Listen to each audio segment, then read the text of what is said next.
report. Well, Glenn, some people have looked at the journalists whom Snowden has chosen to give information to speak with. It's a select group of journalists. What do you say to your critics who say that you've become more of a spokesman for Edward Snowden?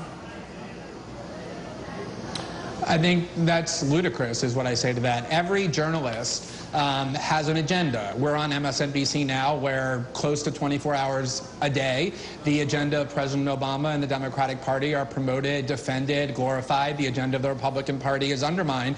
That doesn't mean that the people who appear on MSNBC aren't journalists. They are. I think every journalist has a viewpoint. My viewpoint is very clear. I don't hide it. It's that I think what Edward Snowden did is very admirable and heroic.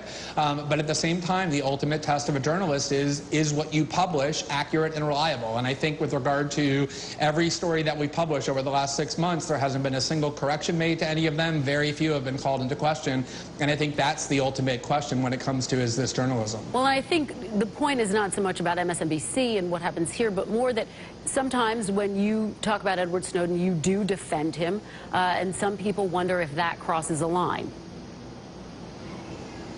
Sure, I do defend him, just like people on MSNBC defend President Obama and his officials and Democratic Party leaders 24 hours a day. Not everyone on MSNBC I don't make any bones does about that 24 hours a day. No, not everybody, but a lot of people on MSNBC do. And so, sure, I don't make any bones about the fact that I consider what Edward Snowden did to be quite heroic, just like I consider what Chelsea Manning did to be heroic, and Daniel Ellsberg, who's one of my political heroes. I, as a journalist, am very grateful when people sacrifice their own interests to come forward and bring transparency to the United States government. That, to me, is what journalism is about, and we need a lot of that in the United States. So I absolutely do defend what Edward Snowden does, and I don't pretend otherwise.